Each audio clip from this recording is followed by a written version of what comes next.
Alhamdulillah, alhamdulillahilladzi an'ama alaina ni'matal imani wal islam. Segala puji hanya milik Allah yang mengkaruniakan kita nikmat iman wal islam. Wa jama'ana fi hadzal makan fi khairin wa lutfin wa afiyah, dan mengumpulkan kita, mendudukkan kita bersama, menyimpuhkan kita di majelis ini dalam keadaan sehat wal afiat. Wassalatu wassalamu ala sayyidina maulana Muhammad. Salawat dan salam hanya terlimpah sepenuh-penuhnya kepada Nabi yang mulia, Nabi besar Muhammad sallallahu alaihi wasallam.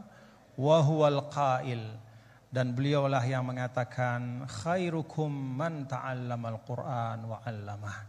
Sebaik-baik kalian adalah yang belajar Al-Qur'an dan kemudian mengajarkannya. Allahumma shalli wa sallim wa barik alaihi wa ala alihi wa ashabihi wa man tabi'a hudah ila yaumiddin, amma ba'd. Yang sama-sama kita hormati dan kita muliakan guru kita yang sekarang tengah dalam perjalanan, yaitu Al-Mukarram Kiai Haji Bahauddin Nur Salim, ya, Gus Baha. Tadi katanya TGB, Tuan Guru Baha, ya.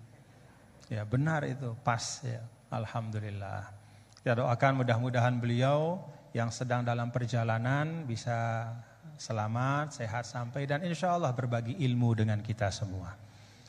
Bapak Ketua Badan Wakaf yang saya hormati, Bapak Rektor, Bapak-bapak para pembantu Rektor, dan para cerdik cendikia yang ada di belakang saya yang tidak dapat saya sebutkan satu persatu, semua saya hormati, saya takzimi.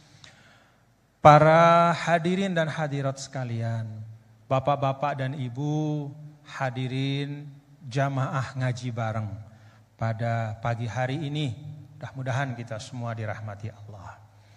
Bapak ibu, dulu seorang guru saya, Syekh Abdul Ghafur Mustafa almarhum, beliau mengatakan bahwa risalah agama itu kalau diringkas dalam satu kalimat, Risalatul Islam adalah is'adul insan fid dharain.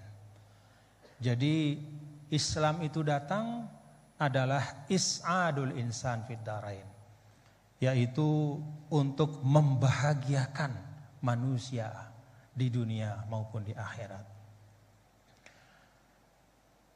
Beliau mengatakan semua maqasidus syariah, termasuk tentu sumber utama kita berislam, yaitu Al-Quran, dan juga hadis atau sunnah Rasulullah Sallallahu Alaihi Wasallam, itu dihadirkan oleh Allah dalam ruang kehidupan ini.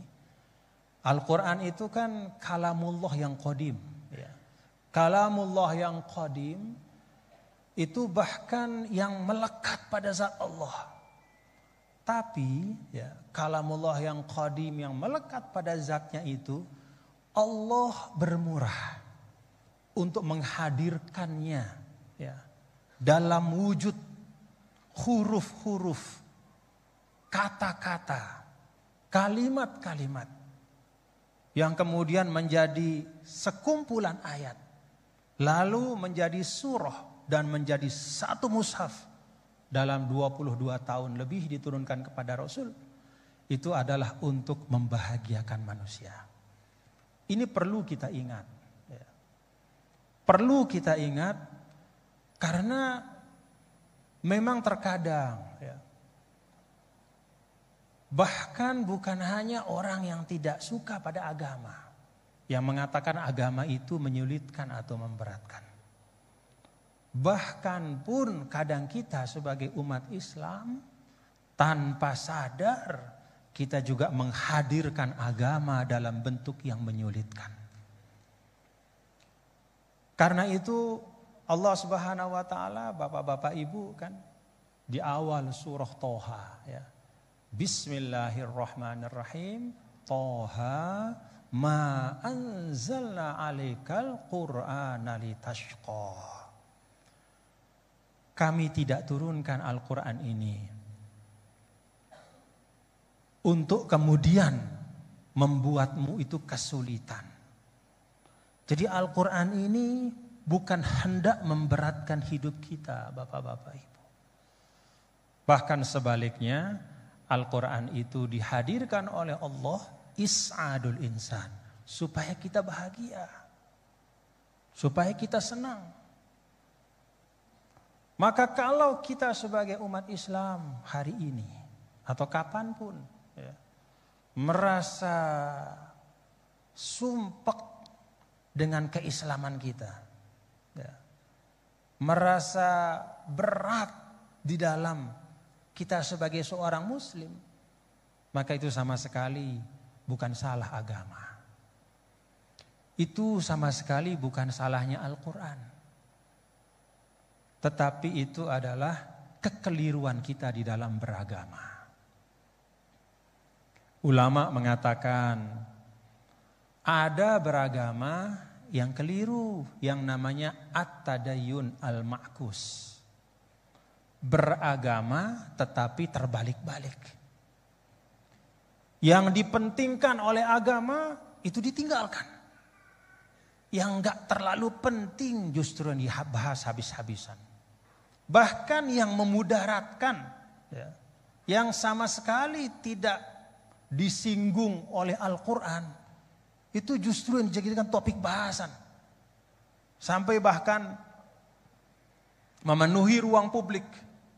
Sedangkan pesan-pesan yang penting dari Al-Quran itu ada hal-hal yang membuat kita sumpek di dalam beragama. Ya. Kalau ketika kita mendekat kepada agama itu kok rasanya semakin berat gitu ya. Mungkin ya. Karena keberagamaan kita itu yang disebut oleh para ulama at-tadayyunul ma'kus. Jadi beragama cuman kebalik-balik gitu. Yang penting ditinggalkan, yang enggak penting yang dibahas habis-habisan. Nah, saya pikir dari beliau, dari guru kita nanti kita akan simak ya, ngaji bareng. Karena Gus, saya terus terang enggak ngerti ya, ngaji bareng ini awalnya konsepnya kayak apa. Makanya di mobil tadi saya tanya, ini maksudnya masing-masing ngomong aja gitu atau kayak gimana? Yang saya tanya, mal mas'ul bi a'lama minasail. Dia lebih enggak ngerti lagi dibanding saya. Dia tengok-tengok gitu. Terus dia bilang, pokoknya ini katanya terserah nanti Gus Baha mau kayak gimana aja. Oh ya sudah. Kalau gitu dia matbu, saya tabi. Begitu. Kalau gitu kita ikutin beliau. Nanti saya menyesuaikan kepada beliau. Jadi saya serahkan ya moderator langsung saja kepada Al-Mukarram Syekhna Kiai Haji Bahauddin Nur Salim untuk menyampaikan ma fatahallahu bihi, apa-apa yang Allah Ta'ala bukakan kepada beliau untuk kemanfaatan kita semua. Assalamualaikum warahmatullahi wabarakatuh.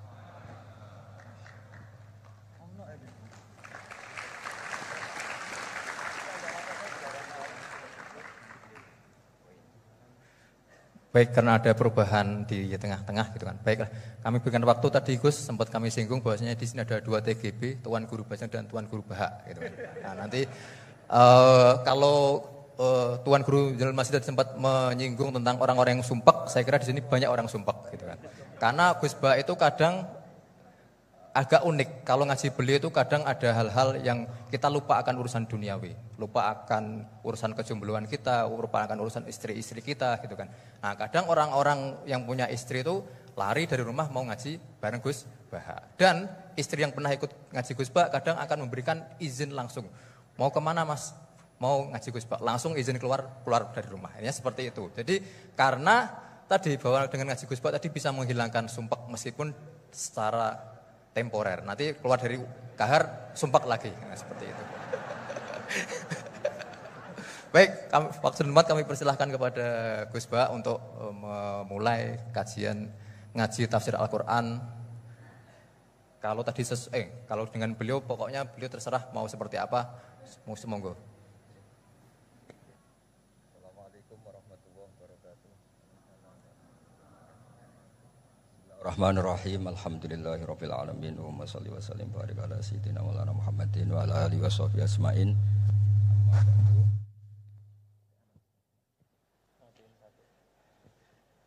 Alhamdulillah niki ngaji bareng juga nggak ngerti polanya juga.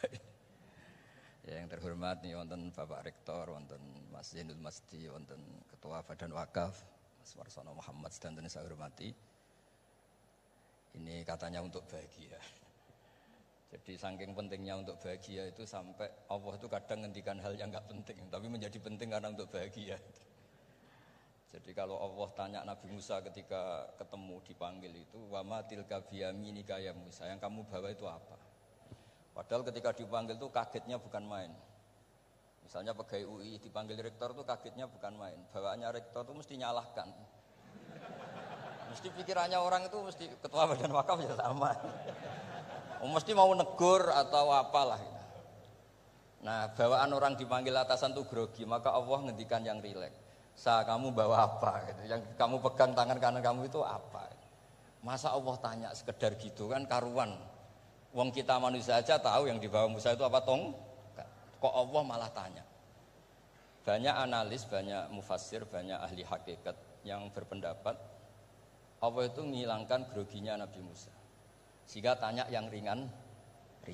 Jadi saya mohon ini pimpinan di sini juga kalau tanya anak buah yang ringan-ringan. Wes sarapan. Bon. Jadi kalau sok-sokan disiplin itu bukan sunnatullah, saya jamin itu. Apalagi tanya saya, kenapa Gus terlambat? Mulai saya pulang gitu. Tuhan yang Tuhan saja sebaik itu kok rektor sama badan wakaf kok sekeras itu gitu. Jadi ini bukan gojlok supaya jadi orang yang dekat Allah gitu. Jadi ditanya, wa ma tilka biyaminika ya Musa. Kamu bawa apa ke sini? Yang di tangan kanan kamu itu apa? Nabi Musa jawabnya ya lucu ya sederhana. Ini tongkat Gusti. Tak pakai menggembala kambing, tak pakai ini itu. Bisa masih bilang dan lain-lain. Kayak laporan keuangan tuh, kalau susah nerangkan itu dan lain. Terakhir ditutup waliya fiha ma'aribu ukhra dan masih ada lagi yang lain. Di depan Allah. Kamu lapor audit di badan wakaf, diterima enggak laporan lain tadi? Ini teman saya lama ini. Saya di UI itu sudah lama, cuma inginnya dikenal Allah, tapi sekarang malah dikenal rektor. Aduh repot agak. Saya dulu dari anak Profesor Zain itu mulai 2000, tahun 2000. Dekat sekali dengan saya. Sering ke rumah saya, ke kontrakan saya, karena diskusi tafsir. Dan saya ikhlas sekali, tidak ingin dikenal rektor, badan wakaf siapapun. Karena keluarga saya itu, bapak saya itu wali. Jadi kalau wali itu kepinginnya dikenal Allah. Tahu-tahu diturunkan derajatnya, disuruh kenal rektor, kenal badan wakaf. Jadi ini ada pemakhlukan. Ya ada pemakhlukan. Turun dulu baru naik. Ya.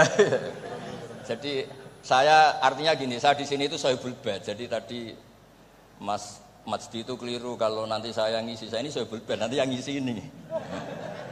Maksudnya seperti itu maksudnya. Jadi, karena tuan rumahnya saya Pak Warsono. Ya, ini tamu ya.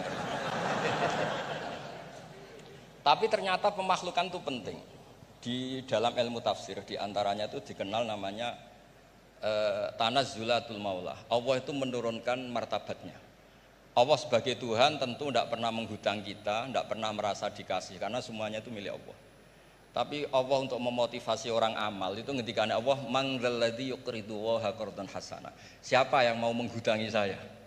Allah itu tentu tidak butuh hutang kita karena kan semua milik kita itu milik Allah. Tapi supaya orang termotivasi amal, merasa superior, merasa heroik, saya mau menghutangi Allah, saya mau menolong Allah.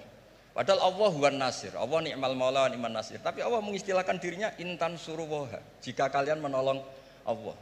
Wahal yahtaju ilan nasri, tentu Allah tidak butuh pertolongan kita. Tapi itu tanazzulan. Allah yang Tuhan saja menurunkan derajatnya untuk komunikasi dengan manusia. Artinya kalau saya makomnya sudah fana kenal Allah, saya juga ikhlas turun derajat kenal rektor gitu. Jadi itu insya Allah tidak masalah. Gitu. Ben sampean pernah dengar ilmu hakikat itu memang gitu. Jadi saya ini memang sudah sering cerita ke Pak Fajar, Pak Sadeli, Pak Junaid. Saya ini sudah daftar ingin jadi resi lah. Saya sudah nggak pernah keluar, saya di rumah ngaji. Tapi ngaji kalau ngaji terus ya. Saya belum pernah nggak ngaji. Satu hari minimal ngaji 4 kali. Ngaji fikih yang saya sering itu fikih karena Mbah Bahasa memang ahli usul fikih. Dulu pertama Profesor Zaini melibatkan saya ini cerita ke Mas Majdi itu gara-gara beliau itu profesornya itu sastra, adab, di Al-Azhar itu adab. Iya, Zaini. Orang tua dari reform. Iya. Nah, karena jurusannya ada, beliau memang pakarnya kalau menghaluskan bahasa. Tapi masalahnya di Quran kan banyak fikih juga, dan beliau cari ahli fikih. Singkat cerita, entah gimana ceritanya, Allah yang mempertemukan ketemu saya. Nah, kenapa kita butuh fikih, tidak sekedar kesusastraan atau ilmu adab? Karena ada tafsir atau fikih dalam Quran yang mau tidak mau harus difikihkan. Misalnya begini, wa antasma'u bainal ukhtain. Kamu tidak boleh menikahi sekaligus mbak dan adiknya atau adiknya dan mbaknya. Jika Anda berpikir Quran itu hanya Quran, maka berarti apa boleh menikahi misalnya Sri dengan buliknya, Sri dengan budenya. Padahal tidak boleh juga. Tapi faktanya Quran hanya ngendikan wa antasma'u bainal ukhtain. Sebab itu zaman Rasulullah SAW sugeng itu nambahi wala binal mar'ati wa ammatiha wala binal mar'ati wa kholatiha. Juga tidak boleh menikahi Sri dan budenya atau Sri dan buliknya. Dan kebetulan Nabi itu tidak menambahkan wala binal mar'ati wa jaddatiha. Karena kayaknya itu nggak usah dilarang, ya sudah lucu aja gitu. Masa kamu nikahi perempuan umur 17 terus minat mbahnya umur 70. Lah itu kalau sampai butuh dilarang, ya Anda perlu berobat itu. Tapi kalau bulik kan kadang masih menarik. Orang-orang kayak gini itu misalnya nikah umur 17, buliknya cantik umur 30, minat enggak? Jadi artinya butuh dilarang untuk enggak minat itu butuh dilarang gitu. Tapi kalau mbah ngono kok ditakok. Nah, ngono kok ditakok. Ini pakarnya. Ini tetangga saya orang Bojonegoro, dulu benderanya Profesor Zeni juga. Artinya andai kan tidak ada usul fikih ini mimba bi itlaqil ba'di wa iradatil qul. Meskipun usul fikih itu yang menginduk ilmu balaghah, ilmu ini itu. Jadi Allah menyebut bainal ukhtain artinya diganti bainal mahromain. Jadi ukhtain itu ibaratun atau itlaqul ba'di, yaitu ukhtain mewakili kata mahromain. Dua perempuan yang punya hubungan mahram tidak boleh dinikah bersamaan untuk orang-orang yang poligami. Ini penting supaya semua tafsir juga gitu, lafat-lafat yang ada mahdzufnya itu kita jaga, baik itu secara keilmuan maupun secara fikih. Keilmuan misalnya begini, orang yang dilaknati Allah, mala'anahu wa ghadiba alaihi, di antaranya diteruskan wa ja'ala minhumul qiradata wal khanazira wa abadat tauhid. Lalu misalnya secara penelitian tidak pernah ada makhluk manusia yang dulu jadi kera. Tapi melihat ayat itu seakan-akan itu pernah ada periode atau kejadian di mana manusia itu dirubah jadi kera. Wa ja'ala minhumul qiradata. Mau tidak mau kita butuh perangkat ilmu lain yang namanya balaghah. Itu orang Jawa, itu kalau dilangkai kakinya itu hanya bilang kayak kera. Orang nggak sopan tuh katanya kayak kera. Tapi kalau dilangkai kepalanya langsung oh dasar ketek itu, dasar kera. Artinya dalam ilmu tasbih, kalau kemiripannya itu biasa itu masih disebut ka seperti. Tapi kalau mirip banget perilakunya itu kafnya dibuang. Sehingga orang yang tuli banget terhadap kebenaran Allah bilang summum bukmun umyun. Orang kafir itu summun, tuli misalnya. Bukmun ada bisu. Padahal faktanya mereka bisa mendengar, bisa ngomong, bisa bicara. Tapi saking tidak pernahnya mau mendengar kebenaran, di redaksinya summun, bukan kasumi tapi summun. Begitu juga di bab madh memuji. Kalau orang agak ganteng, mungkin saya kalau muji Mas Masdi hanya kalkomar, muji Pak Rektor paling ya kalkomar. Tapi kalau muji Nabi langsung komarun, anta samsun, anta bedrun, karena gantengnya kelewat, sehingga kaf tasbih sepertinya itu dibuang. Nah, andai kan tidak ada fakta manusia itu pernah dirubah jadi kera di era itu, andai kan itu nggak ada, kita sendiri juga nggak tahu. Kita masih bisa menganalisis dengan teori balaghah tadi, wa ja'ala minhumul qiradata kal qiradah. Mereka atau mislal qirodah, mereka dijadikan Allah laksana kera, tidak berakhlak, tidak beretika, tidak bermoral. Ini pentingnya ilmu balaghah, sehingga kita tidak perlu mengharuskan orang berkeyakinan dulu itu pernah ada orang manusia dirubah jadi apa? Kera.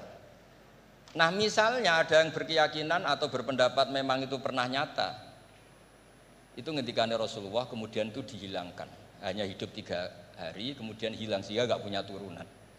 Jadi pilihan-pilihan dalam tafsir itu satu tentu riwayat, dua itu analisis balaghah. Nah, analisis fikih itu tidak kalah penting karena konstruksi Quran itu ada fikih yang sudah mapan. Seorang lagi ada fikih yang sudah nopo mapan. Ketika Nabi Lut itu menyesali kaumnya itu lesbi dan gay, kelainan seksual. Itu Nabi Lut ngendikan haula ibanati hunna adharulakum. Kalau kamu ingin menyalurkan kebutuhan biologis Anda, ini ada anak-anak putri kami, hunna adharulakum. Itu lebih suci bagi kalian. Tentu fikih itu sudah mapan, maknanya dinikahi dulu dengan proses nikah yang sah. Nah, barokahnya fikih yang mapan ini Allah tidak cerita tafasilul umur, tidak cerita detail-detailnya.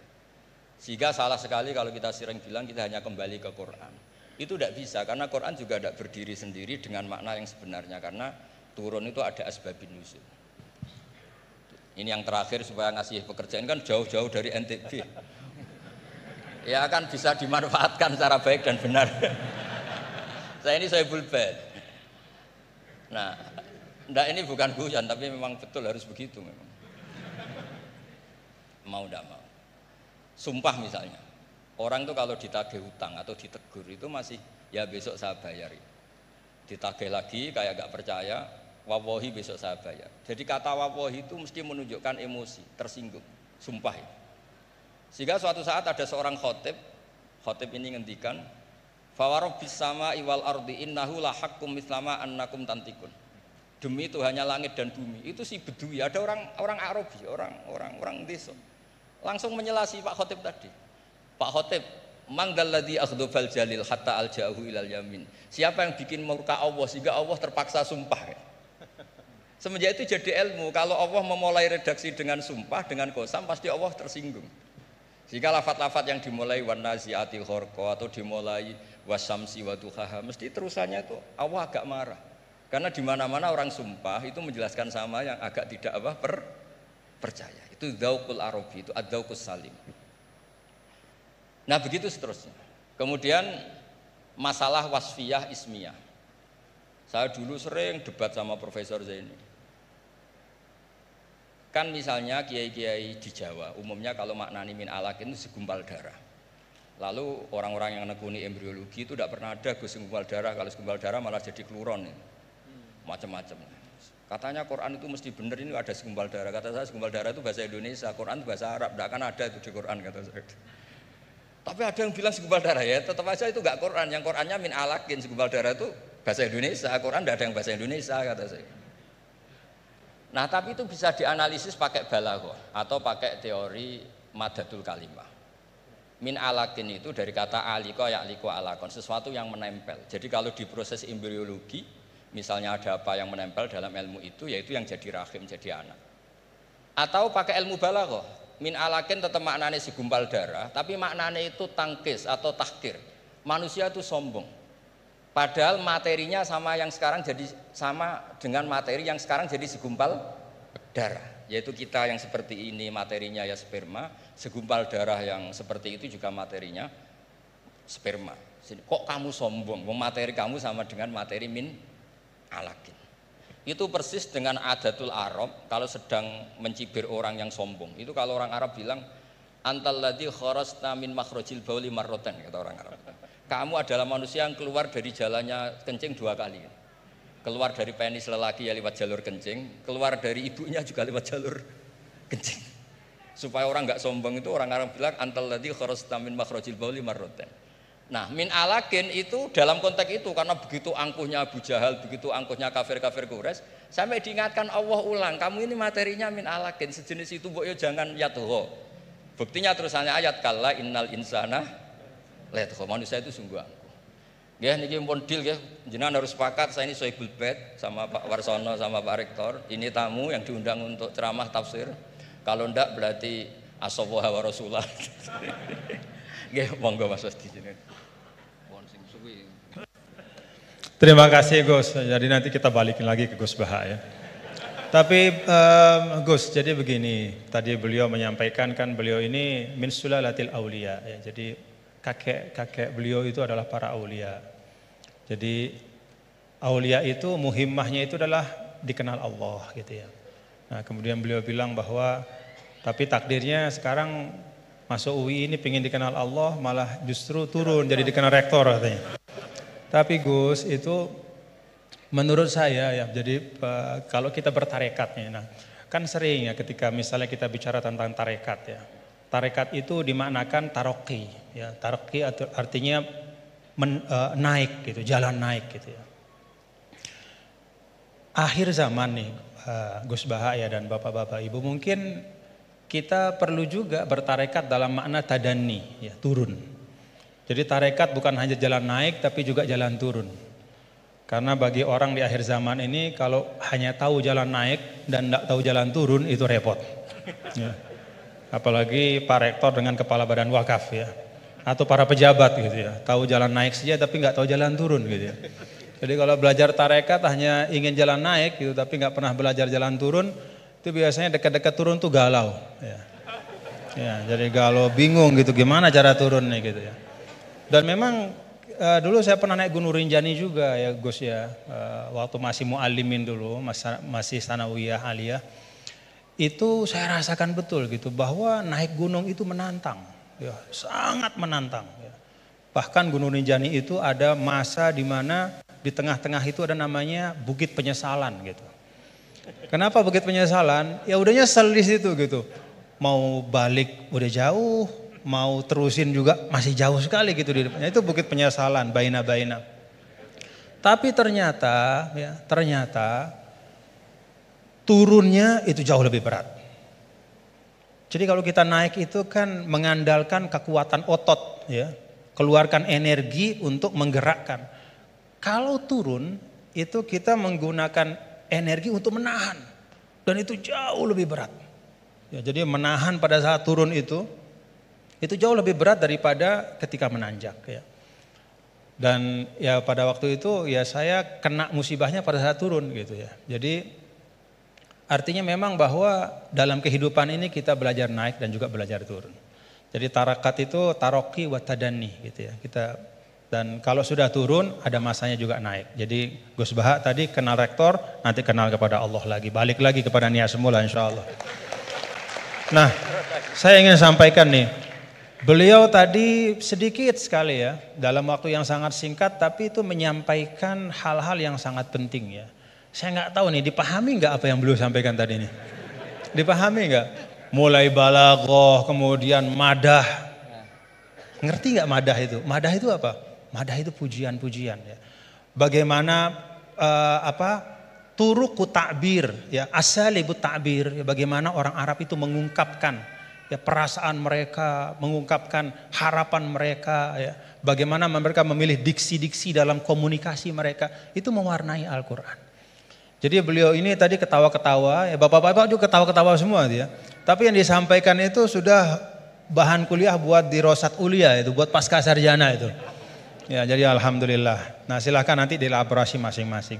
Tapi yang ingin saya sampaikan begini, ada catatan saya terhadap apa yang beliau sampaikan. Pertama, apa yang beliau sampaikan itu menegaskan ungkapan wa'tul buyuta min abwabiha. Masuklah ke rumah melalui pintunya. Kalau kita ingin belajar Al-Qur'an itu ada jalannya, ada pintunya. Tadi beliau sudah sampaikan ada tafsirul Qur'an bil Qur'an, ada riwayat, kumpulan riwayat ya. Bahkan Al-Qur'an juga menegaskan sebagian satu sama lain itu saling memperkuat, saling membantu. Jadi kalau kita misalnya bertanya-tanya, waman a'rada an dzikri fa inna lahu ma'isyatan dhanka wa nahsyuruhu yaumal qiyamati a'ma. Kata zikri itu maksudnya apa gitu? Karena kata zikr itu kan dalam Al-Qur'an luas ya. Apakah zikr itu adalah zikrullah, subhanallah, alhamdulillah, wala ilaha illallah. Sehingga ayat itu artinya siapa saja yang berpaling dari mengingat Allah, maka hidupnya akan menjadi sempit, akan sumpek, akan resah. Atau zikri di situ maknanya adalah Al-Qur'an ya.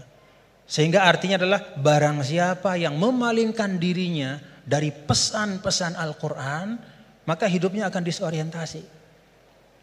Bagaimana kita mengambil pilihan di antara dua makna? Nah, kita lihat. Qala rabbi lima hasyartani amma wa qad kuntu basira qala kadzalika atatka ayatuna fanasitaha wa kadzalikal yauma tunsa. Lalu orang itu mengatakan di akhirat, ya Allah, bagaimana mungkin kok saya dibangkitkan dalam keadaan buta padahal di dunia saya melihat. Kemudian Allah mengatakan qala kadzalika itu balasan yang setimpal. Atatka ayatuna fanasitaha.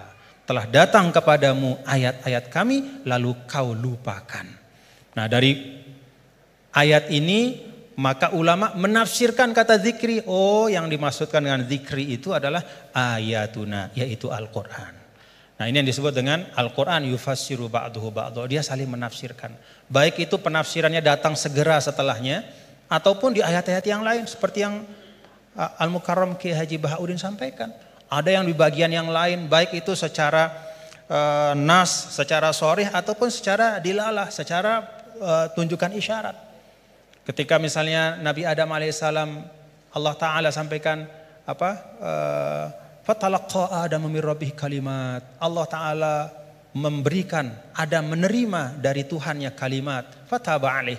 Dengan sebab kalimat yang dia ucapkan itu Allah ampuni dosanya, kekeliruannya. Apa kalimat itu? Oh, ada di ayat yang lain. Rabbana zalamna anfusana wa illam taghfir lana wa tarhamna lanakunanna minal khasirin. Itu pintu memahami Al-Quran. Tadi Gus Bah bilang sampaikan, ada pintunya. Baik itu pintunya adalah riwayat-riwayat dari Al-Quran, dari hadis juga beliau sampaikan tadi. Al-Quran gak dibiarkan sendiri oleh Rasul, tapi didatangkan hadis untuk menyempurnakan. Bahkan ketika dulu ada orang yang mengatakan ini bukan zaman sekarang, zaman dulu sekali. Ba'das sahabah, zaman tabi'in. Saya lupa, mungkin Gus Bah yang ingat riwayatnya secara persis. Ada yang datang kalau tidak salah kepada Al-A'mash, seorang imam besar namanya Al-A'mash. Lalu orang itu mengatakan, ya imam, kenapa kita capek-capek Anda ajak kami untuk baca hadis? Kenapa Anda ajak kami untuk mendiskusikan hadis panjang-panjang? Bukankah sudah ada Al-Quran di tengah-tengah kita? Ngapain lagi? Apa kata Amash? Ya ahmaq. Pak, atajidu, apakah kamu temukan dalam Al-Quran itu ada sholat 5 waktu secara terperinci? Gak ada. Nabilah yang menegakkan amanah untuk menjelaskan. Sholat 5 waktu itu kayak apa? Banyak rakaatnya seperti apa? Waktunya gimana? Kaifiyatnya seperti apa? Bahkan sebelum sholatnya pun Nabi ajarkan. Isbagul wudu'nya kayak apa? Bahkan tidak hanya yang wajib-wajib dalam wudu. Madmadoh istinsyaknya pun. Kumur-kumurnya masukin air ke hidung. Semua diajarkan sama Nabi. Maka Amash mengatakan, dari sisi ini Al-Quran lebih butuh kepada hadis daripada hadis kepada Al-Quran. Dari sisi bahwa hadis itu menguraikan, menjelaskan dan menyempurnakan, menambahkan, melengkapi, bahkan yang tidak ada di Al-Quran. Nah, itu pintu memahami Al-Quran. Karena itu tidak boleh dan tidak ada istilahnya namanya ahlul Quran dalam makna bahwa hanya mau Quran saja. Gak mau tahu apa kata hadis. Itu gak ada istilah dalam Islam. Ilmu yang muktabar selalu Al-Quran bersama dengan hadis Rasulullah SAW. Lalu yang kedua pintunya apa? Ya asbabun nuzul. Tadi juga disinggung selintas oleh guru kita. Bahwa ada sebab-sebab dari turunnya Al-Quran. Ayat-ayat Al-Quran. Yang kalau sebab ini gak difahami, bisa saja ya, dalam beberapa kasus orang salah faham. Dan itu kejadian. Kejadiannya bahkan sekali lagi bukan hari ini, bukan kemarin, tapi dulu pada masa orang-orangnya itu masih berhimpitan, berdempetan dengan Rasulullah SAW. Ada seorang sahabat didatangkan, kalau tidak salah pada masa Sayyidina Umar bin Al-Khattab radhiyallahu anhu. Lalu dia ditanya, kenapa kok kamu minum minuman keras gitu kan? Dia mengatakan, loh kan saya ini orang beriman, saya kan orang bertakwa. Kan di Al-Quran tuh ada. Laisa 'alal ladzina amanu wa 'amilus solihati junahum fima ta'imu idza mattaqaw wa amanu ila akhir ayat. Enggak masalah kalau sudah beriman bertakwa makan minum apapun. Begitu. Kalau ini secara harfiah kita baca ayat itu. Lalu karena dia baca ayat itu saja, dia beranggapan, oh berarti makan minum udah bebas karena sudah beriman bertakwa. Nah saat itulah kemudian diluruskan bahwa ayat ini sabab nuzulnya adalah ketika ada sebagian sahabat yang datang kepada Rasulullah SAW dan bertanya, ya Rasulullah, ada teman-teman kita yang sudah meninggal, mereka syuhada pada saat perang-perang, mereka mati syahid, mereka meninggal sebelum turunnya ayat yang mengharamkan khamar. Bagaimana nasib mereka ya Rasulullah? Padahal mereka meninggal dalam keadaan masih minum khamar. Jadi meninggal ya masih minum karena memang belum turun pengharaman. Maka turunlah ayat ini menjelaskan. Oh, kalau memang orang nggak tahu, belum ada taklif kepada dia, nggak dosa. Nah, sebagian ulama kemudian menarik ayat ini juga ke masa sekarang. Ya. Kalau misalnya ada di tempat-tempat tertentu, misalnya ada katakanlah dakwah Islam masuk ke suatu negara misalnya, lalu para dai itu menyampaikan tentang tauhid, menyampaikan tentang rukun iman. Baru disampaikan tentang rukun iman, rukun Islam, kemudian orang itu dia bersyahadat, dia baru sholat, lalu dia meninggal. Dalam keadaan dia masih minum khamar. Pada saat belum dijelaskan oleh dai itu bahwa Islam mengharamkan khamar. Bagaimana hukumnya dia gitu? Dia masuk orang baik apa gimana? Oh enggak, berarti dia tidak terkena ya kepada kewajiban untuk menjauhkan diri dari khamar karena memang belum dijelaskan.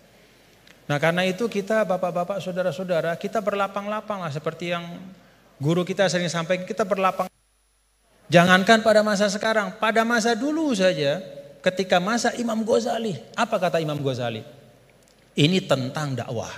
Kata Imam Ghazali, menurut saya ya, Ahlur Rum ya, orang-orang yang ada di daerah-daerah yang berjauhan, jauh dari pusat Islam.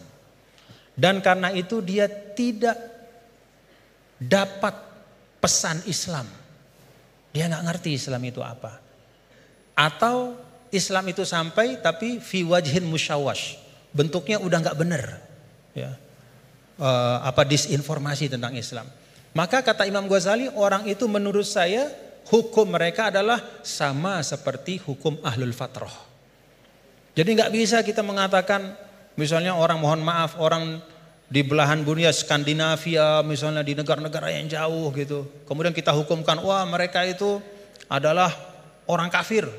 Mereka itu mukhallat finnar. Belum tentu. Kecuali setelah kita pastikan bahwa cahaya Islam sudah sampai dalam bentuk yang sebenarnya dan mereka menolak dengan kesadaran. Itu namanya kufur. Al-juhud, menolak dengan kesadaran. Kalau sesuatu itu nggak sampai, dia mau nolak apa? Atau kalau sesuatu itu sampai tidak dalam bentuk yang benar, dia nggak salah kalau nolak. Misalnya hari-hari dia dapat berita Islam agama teroris, misalnya nih dari medianya, itu aja yang dia konsumsi. Kita nggak punya dai ke sana karena nggak ada kita yang menguasai bahasa Skandinavia misalnya, nggak ada yang ngerti bahasa Finland, maka kita nggak pergi ke sana. Kita di sini saja di Indonesia, lalu kita hukumkan orang di sana di mana-mana. Hanya karena dia tidak la ilaha illallah Muhammadur Rasulullah berarti kafirun mukhalladun finnar? Enggak, belum tentu. Kata Imam Ghazali bisa jadi itu ahlul fatrah. Nah, dengan itu maka kita lebih tenang di dalam berdakwah, tidak mendahulukan memvonis seseorang, sekelompok orang, tapi tausilud dakwah yang kita utamakan, menyampaikan itu yang diutamakan. Nah, tadi beliau menyampaikan itu tentang sabab nuzul. Dan yang ketiga yaitu ma'rifatul lughatil arabiyyah, itu pintu. Jadi pintunya itu yang pertama adalah riwayat-riwayat baik dalam Al-Qur'an, ayat-ayat Al-Qur'an maupun hadis, kemudian juga ijma' sahabat. Yang kedua adalah sabab nuzul kita faham. Dan yang ketiga itu mengerti ya masalikul Arab ya, bagaimana cara orang Arab bicara. Karena itu juga sangat mewarnai bagaimana Allah Ta'ala ya menurunkan kitab suci Al-Qur'annya. Dan alhamdulillah bapak-bapak, saudara-saudara, kalau kita ada ketekunan, ya ini teman-teman semua ya, kalau ada ketekunan, ya seperti sekarang kita bisa menikmati ya. Kalau dulu misalnya apa yang disampaikan oleh Gus Baha itu hanya bisa dinikmati oleh para santri ya, di pesantren-pesantren, itu pun dalam halakoh-halakoh yang terbatas. Tapi alhamdulillah berkat UII ngaji bareng kita bisa menikmati hari ini mutiara-mutiara dan keindahan Al-Quran. Alhamdulillah. Saya balikin lagi kepada Gus Baha sebagai Sohibul Bait.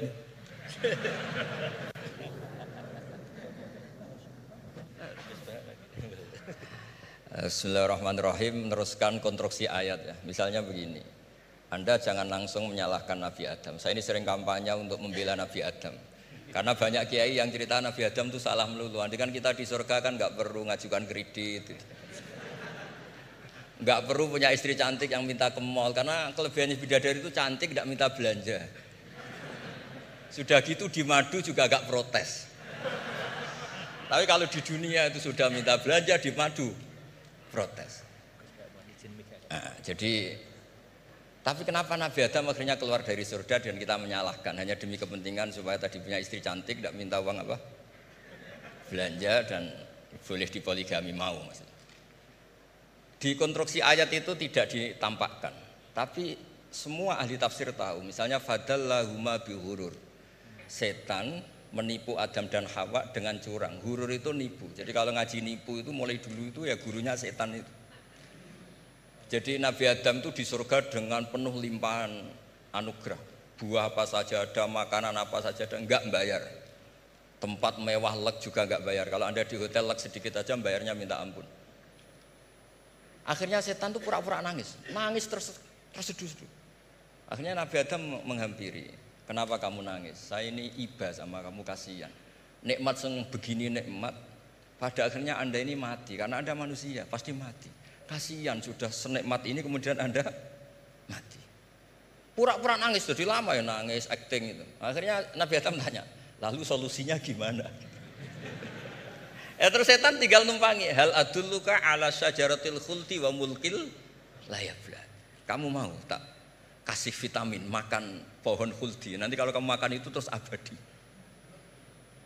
Jadi terus setan Nabi Adam mulai ragu, tapi Allah melarang. Melarang saya makan pohon khuldi itu, syajaratul khuldi itu. Kamu tidak usah cari tafsirnya, itu anggur, apa ketela, apa duren, itu namanya orang kurang penggawean itu. Itu gak penting. Ketika Allah tidak menjelaskan detail itu berarti detailnya itu tidak penting. Kamu sok penting nyari itu apa itu. Allah saja tidak menjelaskan, kok kamu yang manusia mau menjelaskan. Akhirnya Nabi Adam tanya, apa betul Allah itu melarang saya makan itu? Terus Allah cerita, wa qasamahuma inni lakuma laminan nasihin. Terus setan itu cerita, demi Allah saya tahu info terbaru bahwa sekarang nggak apa-apa. Jadi hukum terbaru itu. Singkat cerita Nabi Adam makan. Ketika makan, berarti setan salah karena menipu Nabi Adam, Adam salah karena makan pohon khuldi tadi. Apa yang terjadi? Allah manggil Nabi Adam. Adam, kenapa kamu makan itu? Bukankah pohon-pohon yang lain, buah-buah yang lain itu cukup? Kenapa kamu makan yang saya larang itu? Terus jawab Nabi Adam ini yang unik, yang kita harus bela Nabi Adam ila yaumil qiyamah. Wa izzatika ya Rabbi ma adzunnu anna ahadan yahlifu bika kadziban. Demi kehormatanmu ya Allah, ketika engkau disebut oleh setan, saya tidak pernah mengira ada orang berani mencatut nama engkau kemudian dia bohong. Loh, ini contohnya Pak Fajar ini. Sama temannya yang paling sering bohong itu dia nggak percaya, tapi meskipun sering bohong kalau dipanggil Pak Rektor, ngecek ulang apa enggak? Kalau kalimatnya dipanggil Pak Rektor, pasti nggak ngecek ulang. Meskipun teman yang sering bohong pasti langsung nyari Pak Rektor. Saya misalnya sebagai murid Mbah Maimun, punya teman yang sering bohong sekalipun, terus bilang, Gus dipanggil Mbah Maimun, pastilah langsung ke sana. Karena disebut nama itu, orang sudah tidak berpikir jelimet. Ketika engkau disebut ya Allah, saya tidak pernah ngira ada orang mencatat nama engkau, kemudian dia bohong. Sehingga Allah itu haru sama Nabi Adam. Makanya Nabi Adam itu diusir. Ini meneruskan ayat yang dibaca Mas Majid tadi. Diusir tapi disangoni. Dam, secara prosedur hukum, kamu harus saya usir karena kamu melanggar. Tapi tak sangoni, lucu kan? Tak sangoni. Kamu baca ini ya, jadi unik. Makanya ayatnya fatalaqqa Adamu mir Rabbi, bukan kreasinya Nabi Adam. Kalimat itu bukan kreasi Nabi Adam, tapi hadiah sama Allah. Ini kamu secara laturan tak usir, tapi tak sangoni, ini dibaca nanti. Tapi Nabi Iblis tidak disangoni, karena memang dia penipu betul. Sudah gitu akting pura-pura nangis, pura-pura ini itu, jadi benar-benar penipu ulung. Maka Makanya sekarang pun kalau penipu itu memang harus sopan, harus nangis. Itu cara untuk karena sanatnya penipuan memang begitu, sanat awalnya memang begitu. Pura-pura nangis terus pura-pura itu. Jadi itu memang cara paling efektif untuk apa? Nipu. Ada sanatnya. Nah, lalu kenapa ada hadis mangqala la ilaha illallah dakhalal jannah? Ini terakhir terus nanti Mas Masdi ngendikan terus doai sekalian. Perintah sohibul bait, bukan permintaan, perintah. Perintah itu bukan berarti tidak sopan. Memang bahasa Indonesia itu gitu. Permohonan itu mesti diabaikan. Kalau perintah itu agak tegas. Bukan masalah. Jadi begini.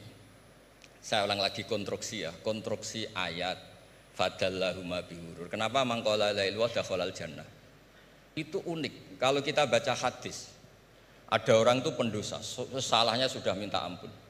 Sama Allah dipanggil, ini hadis musnad, riwayat musnad Ahmad dan banyak riwayat yang lain. Dipanggil, fulan kamu kesini. Kamu lihat itu apa? Bok Gusti. Berapa? 99. Per bok itu maddul basor. Sepanjang mata melihat itu isinya dokumen kesalahan dia.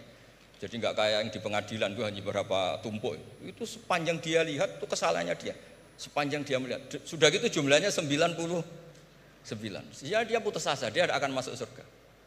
Kemudian sama Allah, sudah kamu tenang saja. Diambilkan bok kecil, kecil sekali, paling sak bok jam tangannya. Dah, innaka lan tuzlamal yaum, kamu tidak akan terdolimi. Kenapa Gusti? Ini kamu punya kebaikan ini kecil sekali. Ya apa efeknya Gusti? Kan nggak ngefek kesalahan seperti itu. Kemudian bandingannya hanya kebaikan sekecil itu. Dah, kamu tenang aja. Setelah ditimbang, bok 99 yang jumlahnya maddul basor kira-kira 3 kilo. Sama satu wadah jam kecil, ternyata setelah ditimbang itu menangin 1 jam kecil, karena isinya la ilaha illallah. Malaikat itu gak berani, kamu berani, ada namaku kemudian kamu abaikan.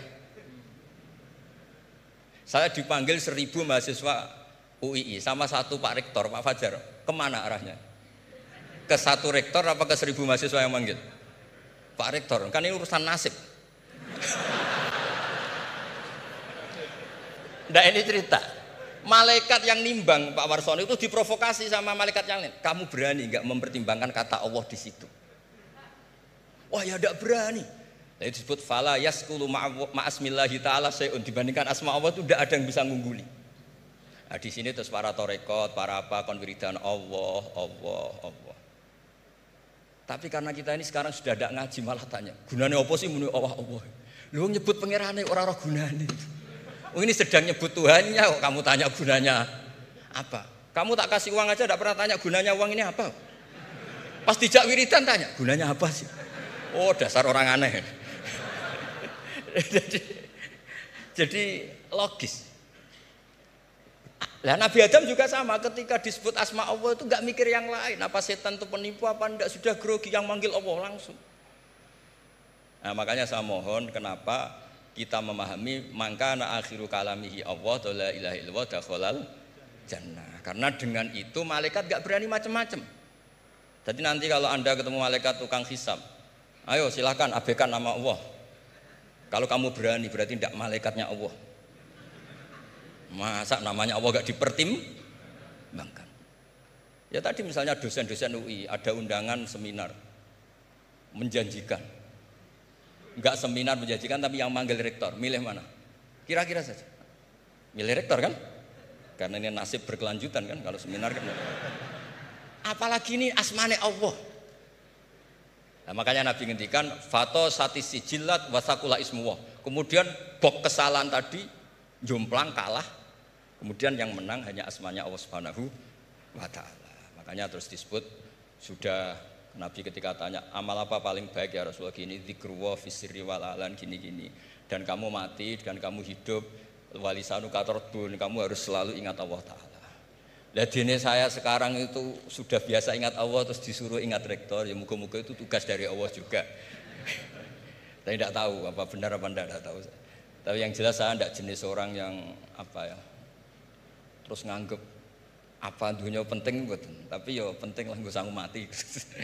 Tapi yang jelas supaya sampean ngerti madhab saya, karena ini ngaji dan saya punya niat baik, maka saya ungkapkan cara berpikir saya. Jadi Sama ndak usah kaget. Mungkin namanya kan mengabaikan kesalahan. Cara berpikir enggak gitu. Kita punya riwayat sahihah bahwa ketika malaikat mengabaikan semua kesalahan ini karena enggak berani memperbandingkan asmane Allah dengan yang lain.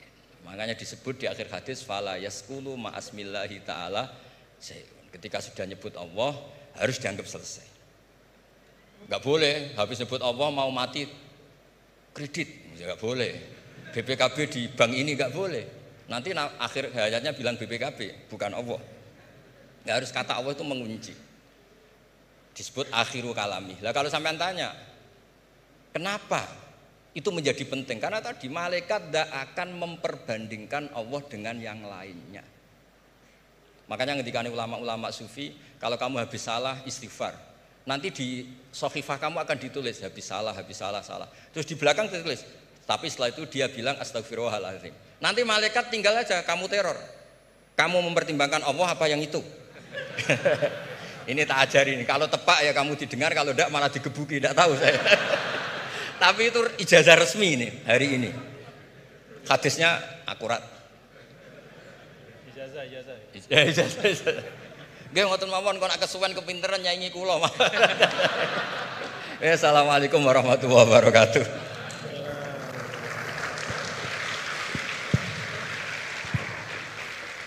Terima kasih karena saya diminta untuk mengakhiri, ya saya ingin menyampaikan dua hal saja. Pertama, saya garis bawahi yang beliau sampaikan baru, bahwa kalau Allah tidak berepot-repot ya dan tidak mendetil-detilkan sesuatu ya berarti itu tidak terlalu perlulah ya. Jadi jangan kita sok merepot-repotkan diri ya mendetil-detilkan sesuatu yang Allah Ta'ala justru tidak detilkan. Nah artinya apa? Ya memang letakkan sesuatu pada tempatnya, dan itu menurut saya juga yang sering beliau sampaikan ya, bahwa dengan meletakkan sesuatu pada tempatnya itulah menjadi asas kebahagiaan. Ya, jadi kalau kita tahu menempatkan sesuatu pada tempatnya, ya kita akan lapang-lapang saja ya, menyikapi nikmat, musibah dan segala macam. Nah, kalau kita lihat nih, pertanyaannya apa sih yang dipentingkan oleh Allah dalam Al-Quran? Ya, kalau kita lihat, ya tentu Allah Ta'ala yang maha tahu apa-apa yang paling penting, yang paling utama, ya pokok-pokok akidah, kemudian pokok-pokok ritual ibadah. Tapi kalau kita menggunakan pendekatan kuantitatif ya, salah satu yang sangat dipentingkan oleh Allah dalam Al-Quran adalah ranah muamalah.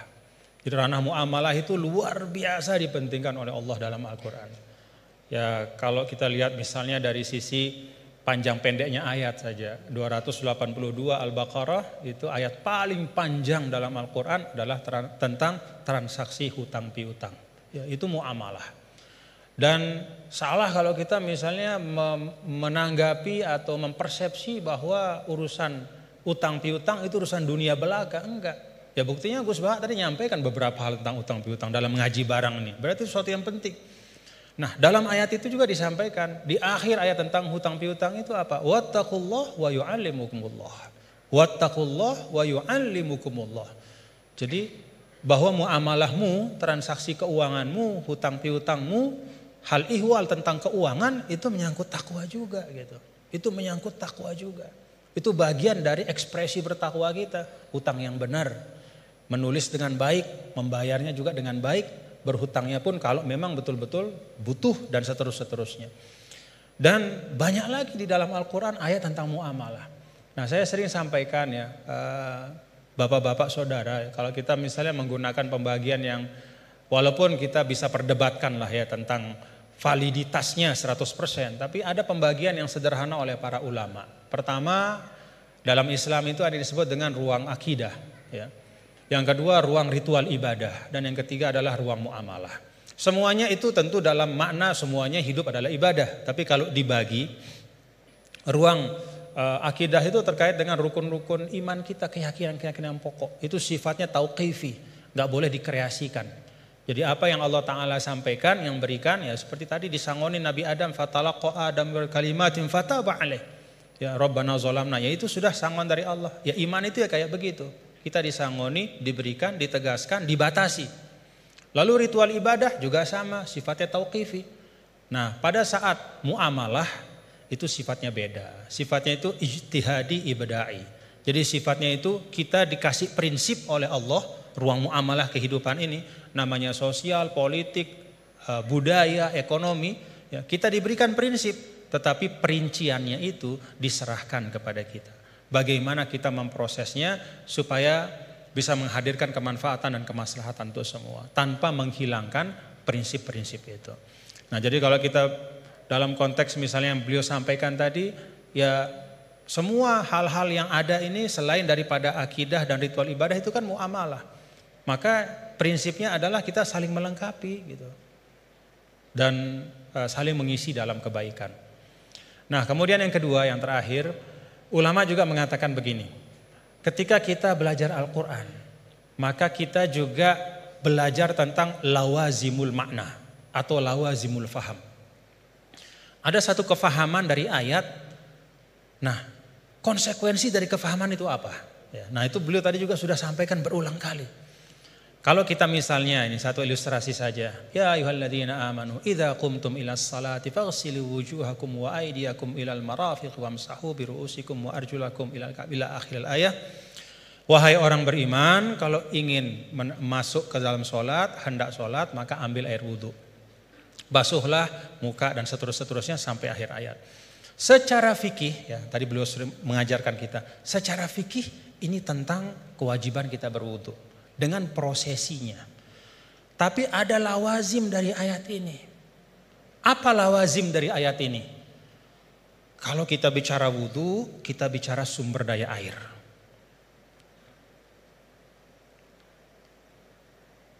Kita bicara tentang wudu, kita bicara tentang ekosistem kehidupan. Gak ada wudu tanpa air.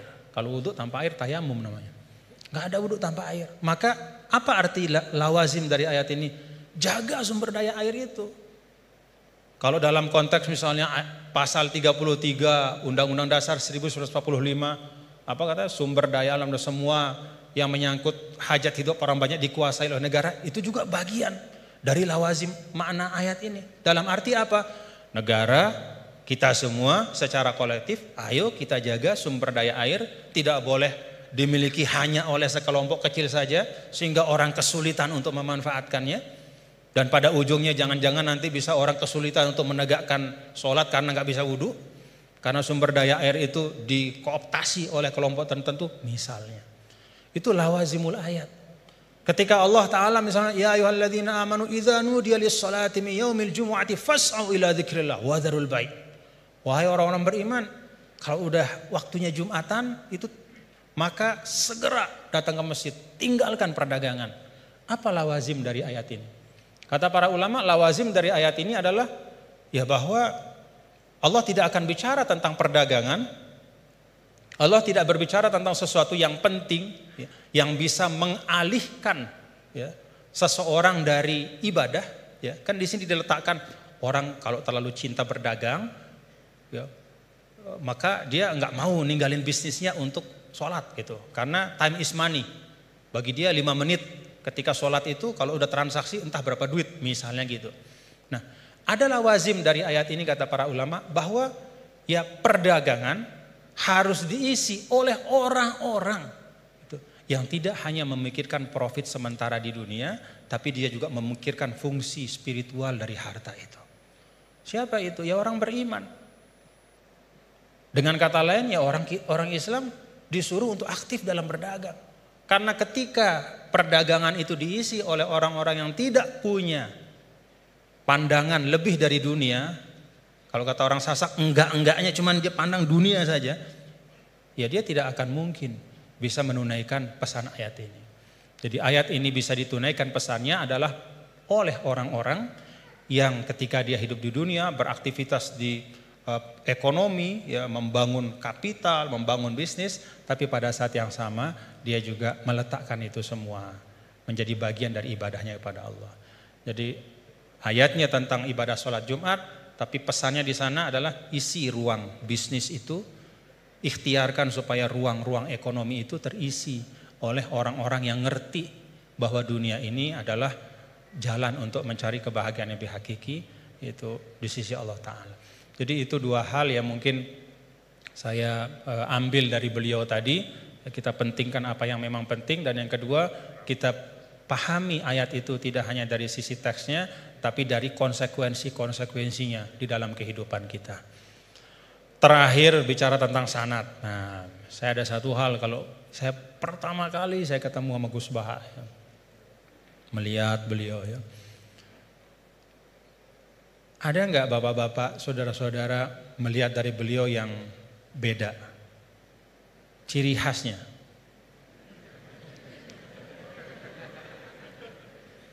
Ciri khasnya beliau itu gini. Tapi hari ini ikroman li rektor, jadi rambut gak kelihatan beliau. Nah, karena beliau ini adalah keturunan dari aulia, dari Lasem ya, dan salah seorang dari masyayikh di Lasem itu adalah sahabat dari kakek kami dulu, Mbah Maksum Lasem. Ya, beliau bersahabat dengan Nini Da Maulana Syekh Tuan Guru Kiai Haji Muhammad Zainuddin Abdul Majid. Itu biasanya perilaku Lasem itu ada sanatnya gitu ya. Jadi saya lagi mikir-mikir ini naruh topi begini tuh ada sanatnya enggak beliau? Nah, kita mau tahu dari beliau ya. Ala kulli hal, bapak-bapak saudara, terima kasih Gus atas ilmu-ilmunya dan silaturahim kita pada pagi hari ini. Mudah-mudahan bisa terus bersilaturahim dalam kebaikan, dan kita doakan beliau selalu disehatkan, diafiatkan oleh Allah Subhanahu wa taala. Ya, cara gampang buat kita mendoakan diri kita itu doain orang lain ya. Itu resep yang paling gampang. Jadi kalau kita doain diri kita ini kan belum tentu terkabul. Tapi kalau kita doakan orang, malaikat yang mengaminkan doa kita dan mengatakan untukmu seperti yang kau doakan. Jadi kalau resep supaya dapat sesuatu, doakan orang lain dengan sesuatu itu. Kita doakan mudah-mudahan Gus Baha sehat walafiat dan kita semua diberkahi Allah Ta'ala. Wallahul muwaffiq wal hadi ila sabilir rasyad wa huwal muwaffiq ila aqwamit thariq. Lunas maaf apabila banyak khilafan, kekeliruan. Assalamualaikum warahmatullahi wabarakatuh.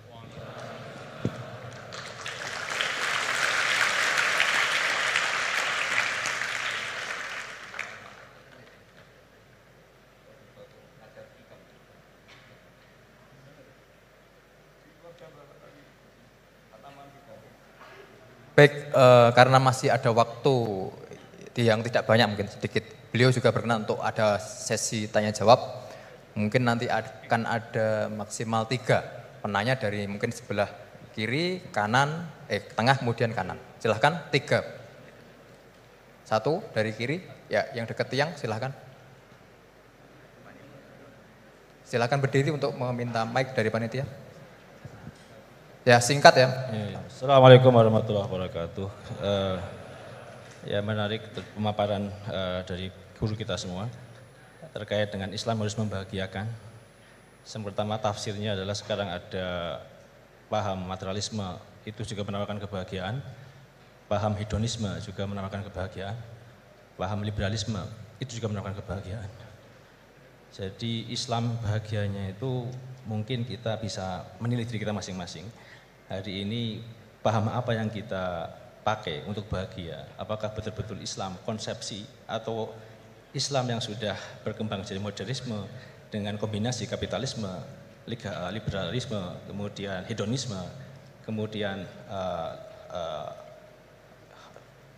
yang saya sebutkan tadi di depan. Jadi tafsirnya ayat ini menurut modernisme sekarang kemudian dikaitkan dengan penjelasan tadi. Kebahagiaan itu Islam membahagiaan. Orang sekarang dengan duit sehingga monetisme menuhankan duit di mana-mana. Oleh karena itu Islam melakukan revolusi akidah. Bagaimana kembalikan kepada Allah Subhanahu wa taala sebagai satu-satunya yang memberikan kebahagiaan. Sehingga revolusi yang dilakukan kita sekarang apakah bisa dilakukan dengan revolusi takwa? Ali Imran 102. Ya ayyuhalladzina amanu taqullaha haqqa tuqatih wa la tamutunna illa wa antum muslimun. Allah memanggil kepada orang beriman yang diakui imannya untuk bertakwa dengan sebenar-benar takwa, menjadi iman yang disamakan dengan kekasih Allah, wali Allah, dan kemudian kalau tidak mati dalam keadaan Islam, yaitu iman yang terdaftar seperti Gus Baha sampaikan tadi, dia punya satu kalimat tapi berharga sekali, itu iman yang terdaftar, yang murni tidak kesyirikan. Pertanyaannya adalah bagaimana revolusi takwa kita buat untuk melawan revolusi industri hari ini yang sudah membuat orang tertipu. Sebagaimana Gus Baha sampaikan, banyak orang tertipu, setan ahli tipu dengan lemah lembut, kasih sayang, dengan duit, ya, sehingga bagaimana kita menghadapi tipuan-tipuan dunia seperti sekarang lewat revolusi takwa yang kita buat, dan bagaimana bentuk konkretnya metodologisnya. Mungkin itu saja. Terima kasih. Assalamualaikum warahmatullahi wabarakatuh. Waalaikumsalam. Berikutnya penanya kedua dari tengah. Tengah. Oh ya, silakan Mas Pade.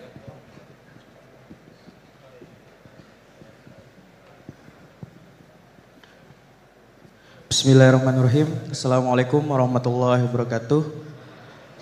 Sebelumnya terima kasih saya ucapkan kepada Pak Bajar sebagai moderator telah mempersilahkan saya dan memberi kesempatan.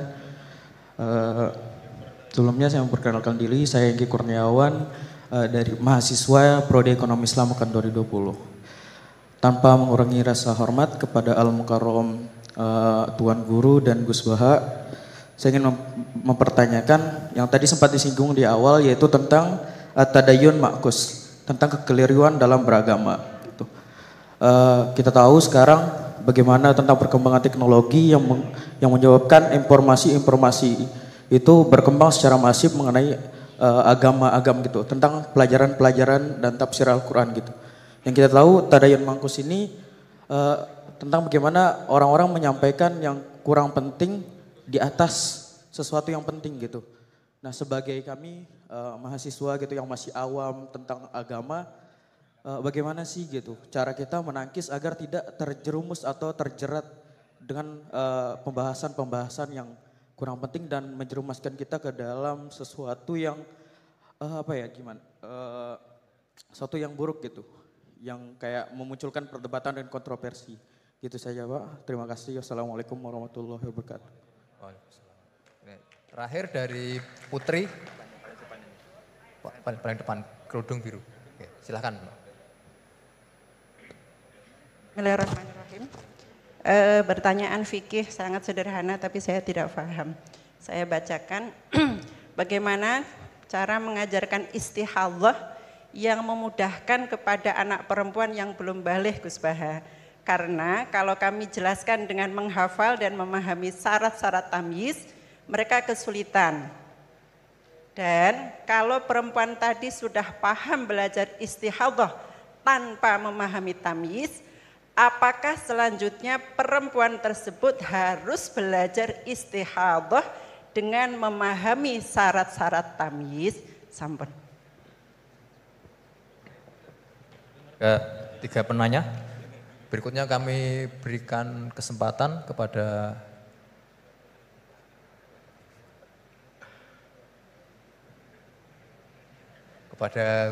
Gus Baha untuk menjawab.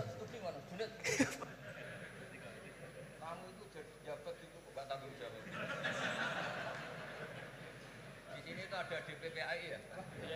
Coba terang singkatan DPPAI, ben ngerti ben ono. Baik hadirin yang berbahagia, di spirit yang diperintahkan oleh Gus Baha bahwasanya di UI ini ada DPPAI, Direktorat Pendidikan Pembinaan Agama Islam. Jadi menurut beliau itu maksudnya supaya jawab gajinya bentuknya akhirat. Menurut beliau yang berhak menjawab itu adalah orang DPPAI, karena yang bertanggung jawab atas Islam di UI. Bagus. Ini tak bantu.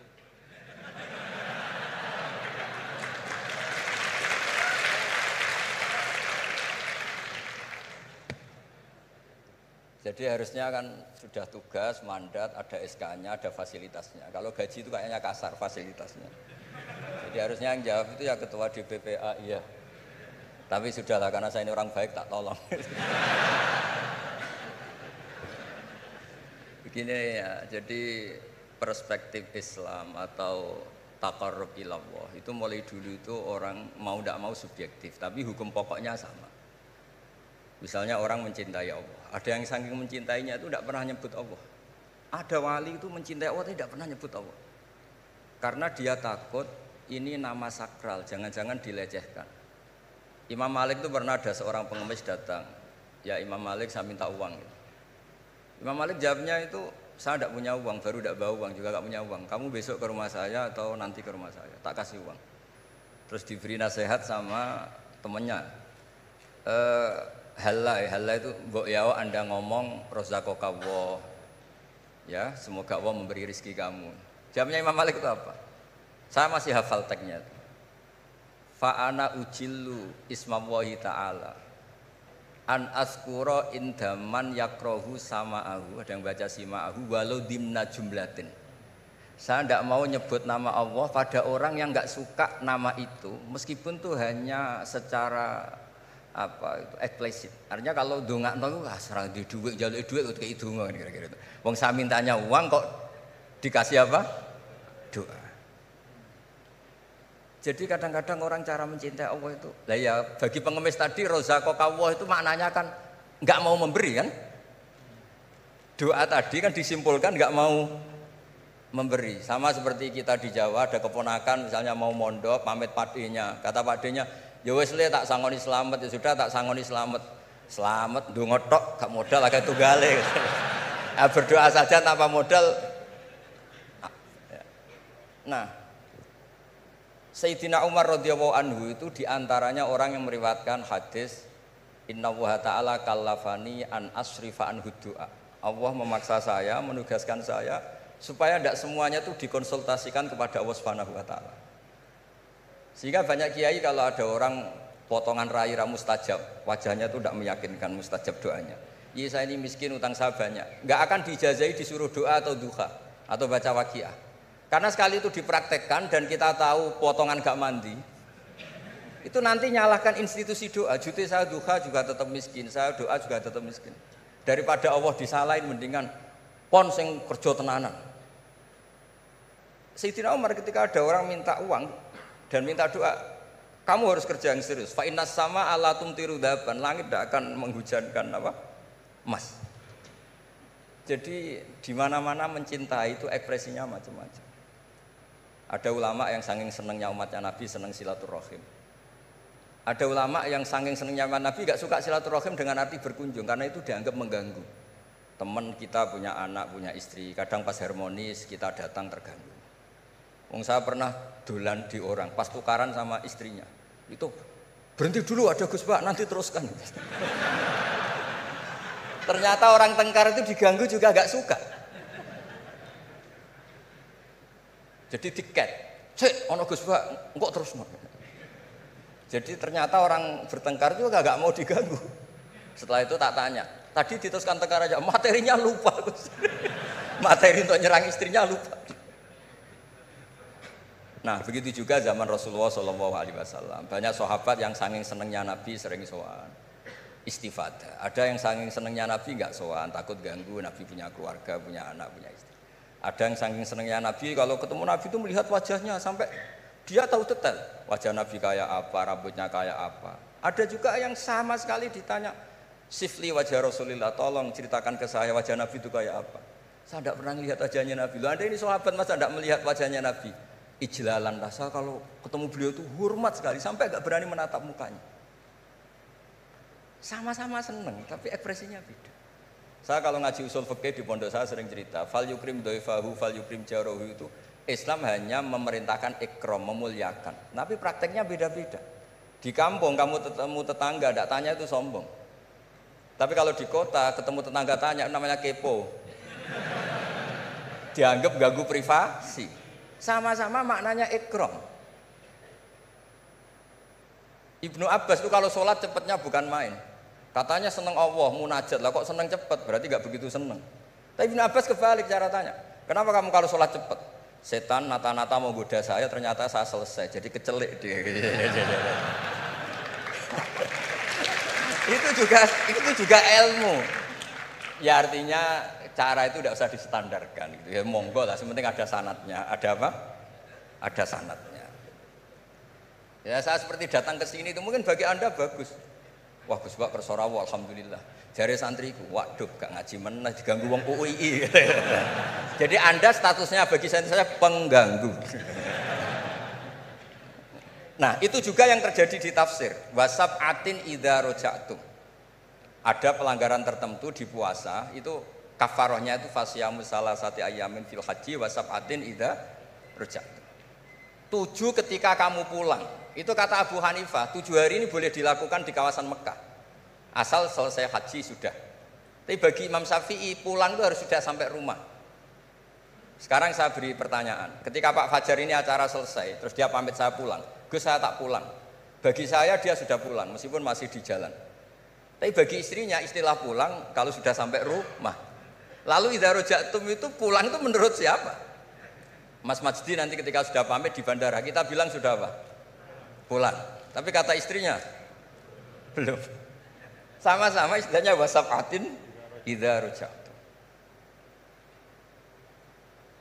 Ada kiai itu tidak pernah mikir Islam, sama sekali.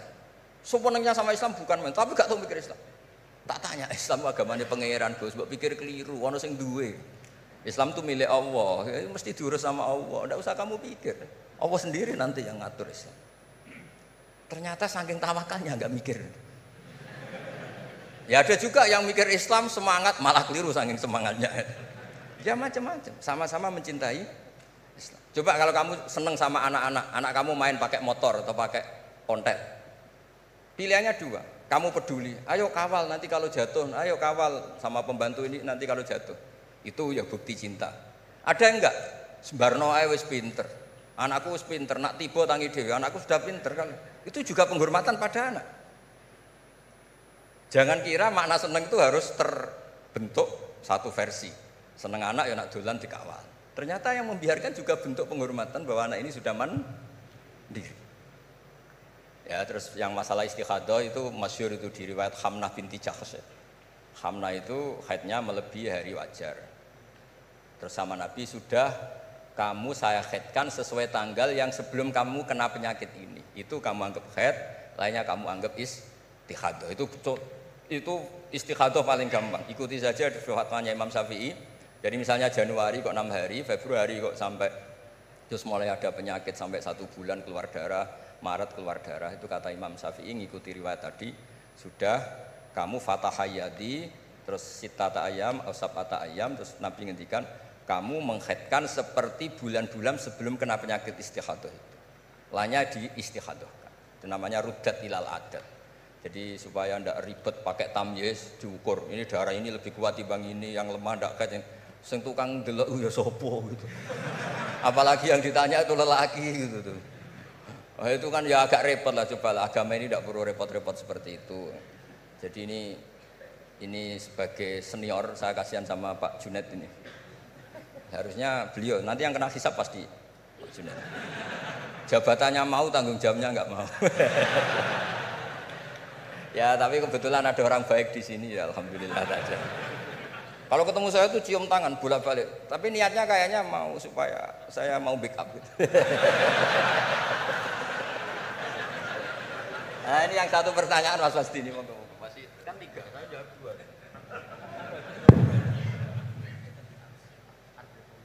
Harus revolusi teknologi efek di agama. Oh iya, ya sebenarnya kan perubahan-perubahan itu setiap masa terjadi ya. Ya kita menganggap perubahan hari ini perubahan yang paling penting ya karena kita hidup di dalamnya. Tapi bagi generasi-generasi sebelum kita ya perubahan yang terjadi pada masa mereka itulah yang paling penting gitu. Dan beragama kita hari ini ya itu kan juga sebagiannya dibentuk dari bagaimana para ulama kita dulu merespon perubahan-perubahan yang ada pada masa mereka. Jadi kalau kita lihat jangankan yang sekarang ya Gus ya, bahkan pada masa Imam Syafi'i pun kan, dan masa-masa para imam mujtahidin ya mereka itu sangat membuka diri dan melihat dinamika-dinamika yang terjadi dan menjadikan ya hal-hal yang terjadi di tengah masyarakat itu sebagai bahan penting untuk merumuskan pandangan keagamaan. Dan karena itu kalau misalnya Al-Azhar ya, Al-Azharus Syarif itu sekarang punya perhatian hanya 3 hal saja ya ketika bicara tentang pemikiran keagamaan. Yang pertama tafkik al-fikril mutatarrif. Jadi membedah dan mempreteli pemikiran yang ekstrim, mengembalikan kepada manhaj wasati. Itu yang pertama. Kemudian yang kedua tajdid al-khitabid dini, yaitu memperbaharui al-khitab, cara kita menyampaikan sebenarnya kan al-khitab itu kan cara kita mengajak orang beragama. Supaya cara kita mengajak orang beragama ini tidak membuat orang semakin jauh dari agama ya. Jangan membuat ya seperti tadi beliau sampaikan, bahkan Rasul pun hati-hati ya, ketika menjawab pertanyaan dari masing-masing sahabatnya. Enggak ada Rasul itu gebiah uyah. Ya pokoknya ini mentang-mentang ini sahabat saya semua, saya kasih satu patokan plek harus kayak gini, enggak ada. Yang nanya tentang mana amal yang paling afdol dilihat oleh Nabi kan gitu Gus ya.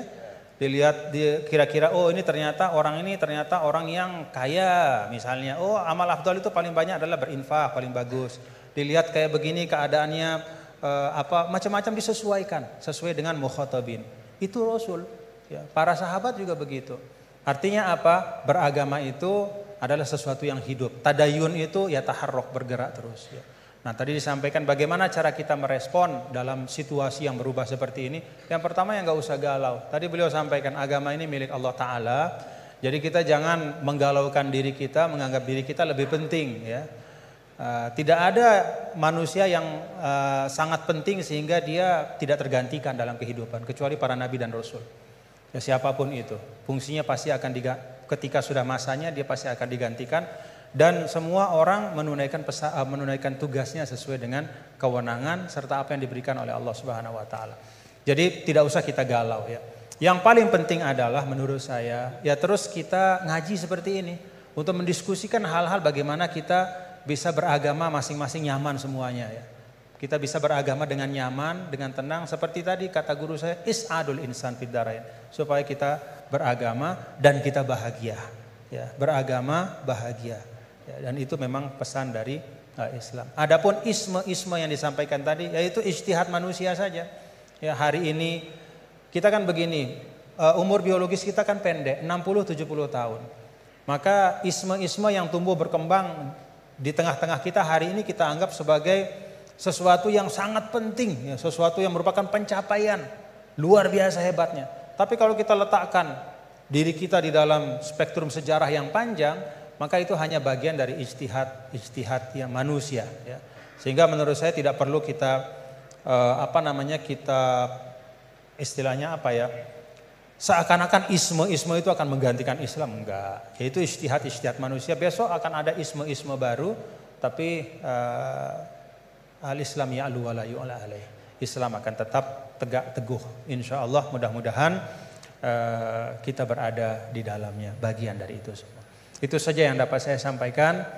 Terima kasih sekali lagi atas kesempatan pada hari ini, Pak Rektor, Bapak Kepala Badan Wakaf dan semua. Jazakumullah khairan katsira. Mudah-mudahan kita bisa jumpa dalam kesempatan yang lain. Assalamualaikum warahmatullahi wabarakatuh.